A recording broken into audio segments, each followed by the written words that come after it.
जय हिंद दोस्तों। आज हम बात करने वाले हैं भारतीय संविधान अधिनियम 1872 यानी कि द इंडियन कॉन्ट्रैक्ट एक्ट 1872 के बारे में। आप लॉ की पढ़ाई कर रहे हैं या नहीं कर रहे हैं, या आप एक विद्यार्थी हैं या आप कुछ भी कर रहे हैं, तो आपको इस ठीक है, आप कोई भी किसी के साथ कैसे करार करते हैं, कौन सा करार माना जाएगा, कौन सा करार नहीं माना जाएगा, तो ये सभी प्रकार की जानकारियाँ जो हैं एक जिस एक्ट में बनाई गई हैं उसे भारत में जो है भारतीय संविधान एक्ट के नाम से जाना जाता है। भारतीय संविधान अधिनियम यानी कि इंग्लिश में द इंडियन कॉन्ट्रैक्ट एक्ट के नाम से जाना जाता है। ये 1872 में पास किया गया था। ये जो है भारतीय संविधान अधिनियम 1872 में पास किया गया था। आपको कैसे किसी के साथ संविदा करनी है, समझाने की करार कैसे करना है। ये करार एक ऐसा शब्द है जो लगभग बहुत यूज होता है और लोग लेकिन बहुत कम लोग इसके बारे में जानते हैं कि ये क्या है क्या नहीं है। ठीक है, तो इसके बारे में आपको जानकारी होना बहुत आवश्यक है। ये जो है 1872 बनाया गया था, और जब कोई कानून नहीं बनता है तो उसके पहले जब वो पेश किया जाता है तो उसे जो है लोकसभा और राज्यसभा में जो पेश किया जाता है तो उसे बिल कहते हैं। तो ये जब बिल पेश किया गया था, ये जो बिल जो है इसका पेश किया गया था, तो ये पेश करने की जो डेट है वो 25 अप्रैल ठीक है 1872 25 अप्रैल 1872 में ये जो है पेश किया गया था। और लोकसभा राज्यसभा में से पास होने के बाद और राष्ट्र अंत में साइन होने के बाद जब ये कानून बन गया तो ये पारित जो हुआ था, इसके पारित होने की डेट जो है 1 सितंबर 1872 यानी कि 1872 से लागू हुआ। कि इसमें जो है कुल धाराएं या इसे इंग्लिश में जो है सेक्शन कहते हैं। ठीक है, सेक्शन कहते हैं। तो इसमें कुल 266 यानी कि 266 धाराएं। ठीक है, 266 धाराएं हैं। इन्हें हम सरलता के आधार पर ये कह लीजिए कि याद करने के हिसाब से या जो है इसे दो भागों में बांटा गया है। पहली जो है पहले में एक सेक्शन से लेकर 75 तक आता है। ठीक है, और दूसरे में आता है 76 से लेकर 266 तक। ठीक है, ये जो पहला भाग है 1 से लेकर 75 तक, इसमें जो है कुछ संक्षिप्त जानकारियाँ होती हैं और एक समझ लीजिए आधार होता है कि ठीक है उसके संक्षिप्त जानकारियाँ 60 जानकारियाँ होती हैं। कौन सा कब माना जाएगा, कौन सा करार नहीं माना जाएगा। ठीक है, इसमें जानकारी होती है और ये उसका बृहद भाग होता है। मान लीजिए सेक्शन 2 में जो है इसकी भिन्न प्रकार की परिभाषाएं दी गई हैं। जैसे कॉन्ट्रैक्ट की परिभाषा दी गई है, प्रस्ताव यानी प्रपोजल की परिभाषा दी गई है, प्रतिफल यानी कंसिडरेशन की परिभाषा दी गई है। तो उसे हम पहले लिख लेते हैं। ठीक है, ठीक है, अगर आपको परिभाषाएं नहीं पता है तो आप आगे जो है उसको आप सोच पड़ जाएंगे कि आखिर ये क्या है क्या नहीं। ठीक है, तो इसमें जो है ज़्यादा से ज़्यादा जो है लगभग सारी परिभाषाएं जो हैं वो इसके सेक्शन 2 में दी गई है। ठीक है, सेक्शन 2 में इसकी परिभाषाएं दी गई हैं। अब इसके सेक्शन 2 में जो है इसकी भिन्न प्रकार की परिभाषाएं दी गई हैं। जैसे कॉन्ट्रैक्ट की परिभाषा दी गई है, प्रस्ताव यानी प्रपोजल की परिभाषा दी गई है, प्रतिफल यानी कंसिडरेशन की परिभाषा दी गई है।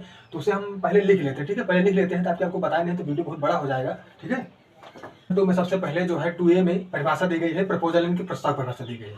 प्रस्ताव यानी कि जैसे कि किसी व्यक्ति को अपनी इच्छा प्रकट करना, इस उद्देश्य से उसको बताना कि वो उस कार्य को करने या ना करने की अपनी इच्छा प्रकट करे, इसे प्रस्ताव कहते हैं। जैसे कि आप ही हैं या मैं किसी के पास अपनी बाइक लेकर जाता हूँ, उसे कहता हूँ कि आप मेरी बाइक खरीदेंगे, तो ये मैंने उसे प्रस्ताव दिया।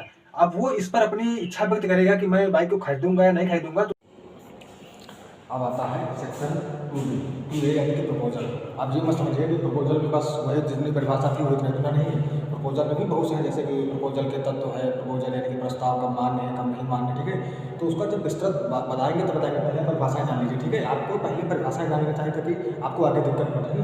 तो एक बार 2 सेक्शन आता है जिसे एक्सेप्टेंस या स्वीकृत कहते हैं। ठीक है, तो स्वीकृति इसमें ये होता है कि जैसे हमने प्रस्ताव दिया था सामने वाले को, तो वो उस पर स्वीकृत देगा। यानी कि वो हमें जिसके समक्ष प्रस्ताव रखा जाता है जब वो अपनी स्वीकृत दे देता है तो कहेंगे प्रस्ताव स्वीकृत हो गया। सीधी बात, जैसे हमने उसको बाइक खरीदने के लिए कहा था तो उसने अगर हम भर देंगे हाँ बाइक खरीदेंगे तो कहेंगे कि उसने स्वीकार कर लिया। और स्वीकार करने के बाद ये प्रस्ताव जो है ये वादा यानी कि प्रॉमिस बन जाता है। ठीक है, समझ में आ गया ना।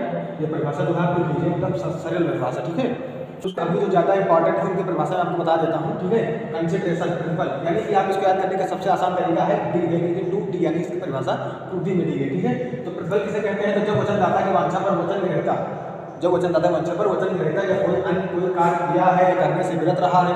ठीक है, या कोई कार्य करता है करने से विरत रहता है या कोई कार्य करने या न करने का वचन देता है तो इसे प्रतिफल कहते हैं। ठीक है, तो जैसे हमने उसको बाइक खरीदने के लिए कहा था तो वो उस पर अपनी हामी देगा या नहीं देगा, उसको खरीदेगा नहीं खरीदेगा, तो यही प्रतिफल है। ठीक है, इसमें भी इसके भी बहुत सारे अपवाद हैं, इसके बहुत सारे प्रकार। ठीक है, तो जब ये सेक्शन 25 आएगा कंसिडरेशन के बारे में तो आपको इसकी विस्तृत जानकारी देंगे। ठीक है, तब तक आप परिभाषा देख लीजिए कंसिडरेशन है। ठीक है, कंसिडरेशन के बाद जो है 2A यानी कि करार यानी एग्रीमेंट। ठीक है, इंग्लिश में से एग्रीमेंट कहते हैं। ठीक है, करार कहते हैं। तो इसी परिभाषा आती है। इसकी परिभाषा होती है हर एक वचन और वचनों का हर एक समूह यानी कि समूह जो एक दूसरे के लिए प्रतिफल हो करार करना, ठीक है। इसकी परिभाषा एक 2E में दी गई है, ठीक है। सेक्शन 2E में इसकी परिभाषा दी गई है एग्रीमेंट की परिभाषा, ठीक है। इसके बाद आता है संविदा, ठीक है। इसकी परिभाषा 2H में दी गई है, संविदा की कॉन्ट्रैक्ट, ठीक है, कॉन्ट्रैक्ट, ठीक है। अभी आप पहले परिभाषाएं देख लीजिए, ठीक है। उसके बाद आपको इसका पूरा विस्तृत जानकारी, संविदा क्या है, कैसे होती है, कौन वैलिड है, कौन वाइडेबल है, कौन नॉन डिसोनेंट, ठीक है। इसका पूरा जानकारी देंगे, ठीक है। पहले आप लोग परिभाषा देख लीजिए, आपको अच्छी से अच्छी जानकारी कम समय में, ठीक है, मैं बताऊंगा, ठीक है। तो संविदा की परिभाषा होती है, वो करार जो द्वारा प्रवर्तनीय हो करार कहलाता है, यानी कि जो भी द्वारा, यानी करार बहुत होते हैं लेकिन सभी संविधानें होती है। संविदा होने के लिए अगर संविदा उसको होना है तो जो करार होगा वो वैलिड होना, यानी कि उसमें वो कुछ द्वारा लागू कराया जा सकता है, ठीक है। ऐसा नहीं कि कोई भी करार कर लीजिए वो सब संविदा होगी, संविदा नहीं होगी, ठीक है। इसमें एक क्वेश्चन जाना है कि सभी करार संविदा नहीं हो सकते लेकिन सभी संविधाएं करार होती है, ठीक है। तो वो इसी प्रकार अभी आगे इसका आएगा तो इसको बताएंगे, ठीक है। तो ये संविदा होगी, ठीक है।